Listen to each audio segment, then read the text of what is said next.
Hello and welcome back to Broadside Gaming and me Zug. So we've gone over a lot of things like stratagem ranking, weapons ranking, and I thought I'd just do a quick video and show you what I generally take day to day when I'm playing Helldivers 2, and generally when I'm not doing an eradication mission which requires quite a different loadout. So this is what I would generally take to anything in Helldive or Impossible. So first of all, orbital laser. Then I would probably take the Eagle Strike with me as well. And then we'll come down here to supply, and I'd probably take the railgun. And as my backpack, I've got a choice here between the rover or the shield. Usually take the shield. If I'm going up against bugs, I might take the rover, but generally it looks like this. And depending on who else is in the group and what else they've got, we've got the boosters, which don't often get very talked about. So out of all of these boosters, there are some winners and losers. What you generally want in every single group is this one, which you get on very, very early. Helldivers come out with the Hell Pods, fully stocked on ammo grenades and stims. It's very, very good, and you get it almost at the beginning. Then I would kind of say you want the stamina one. It increases all Helldivers' stamina capacity and recovery, so we can move more.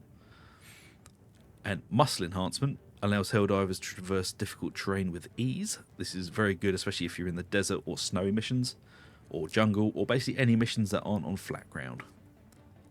And then from there, vitality enhancement allows all Helldivers to resist injury, and UAV recon booster increases Helldivers' effective radar range. It's not great.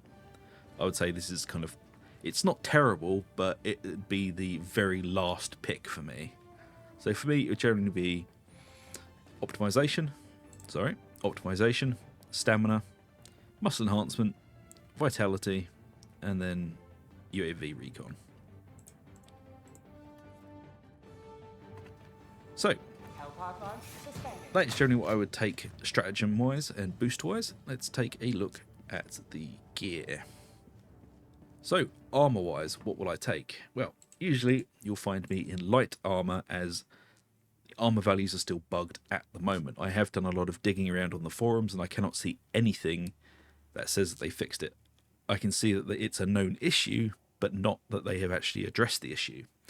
So out of all of these, I generally wear the CE74 breaker because it has an engineering kit on it, which gives me an extra 2 grenades. But you can also use a medic set for +2 stims, and it's increased duration on you. That's very, very good. And then you have just these other ones. You know, to be honest, these aren't make or break. If you just want to look cool, pick whatever the hell you want. You know, I quite like the BO8 light gunner set. Looks quite nice. And some of the others are pretty decent too.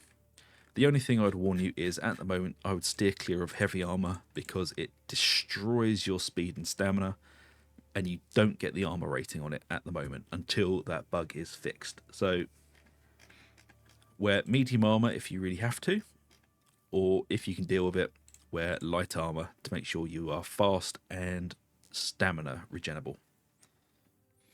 Helmets are again the same. Pick whatever you want. The only helmet that I know of that has some sort of buff is this SC30 Trailblazer Scout.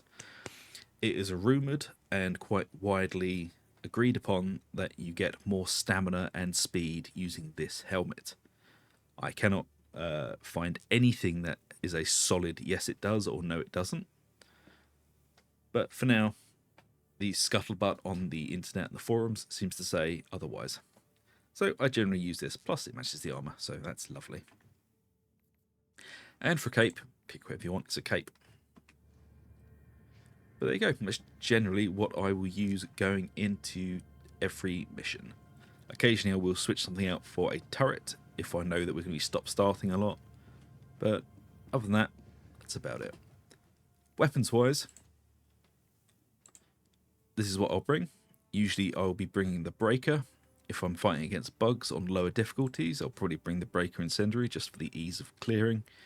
But if I'm playing on anything on like Impossible Plus, it will always be the breaker or quite possibly the Dominator. As I've said in my previous videos, I do have problems with the Dominator because of its incredibly small magazine capacity. If they just increase that by 5 to 10 bullets, it'd be far more useful, but it is what it is for now. So it's generally the Breaker. Secondary, I always go for the P19 Redeemer because it has an incredibly high rate of fire and the reload is almost instantaneous.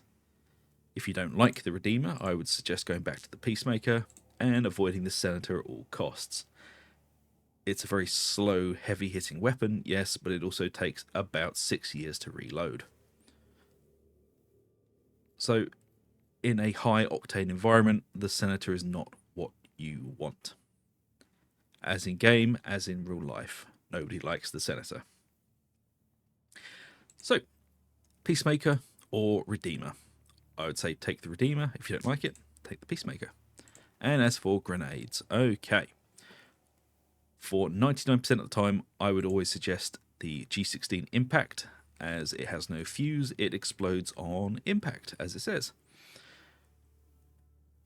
Very high damage, a lot of penetration. Fairly decent outer radius on it, same as everything else. Maybe slightly less than the frag. But a very good grenade overall. If you really want to fiddle about with stuff, you can take the G10 Incendiary. It's a lot better against bugs, but on higher difficulties, Incendiary, the plus you get for burning drops off steeply the higher you get up in difficulty. And if you're playing against bugs in the first 4 to 5 levels of difficulty, Incendiary is fine. Above 5, I would suggest veering clear of it and going back to the Impact Grenade. So, there you go. That is how I generally roll. And I really hope this has helped, folks. And if it has, please like, subscribe, ring that little bell for notifications. It always does help us out. And if you fancy it, go and check out the join button, and it shows you all the membership and all the lovely things you get that come with it. Also, if you fancy it, please do let me know down below your favourite loadouts.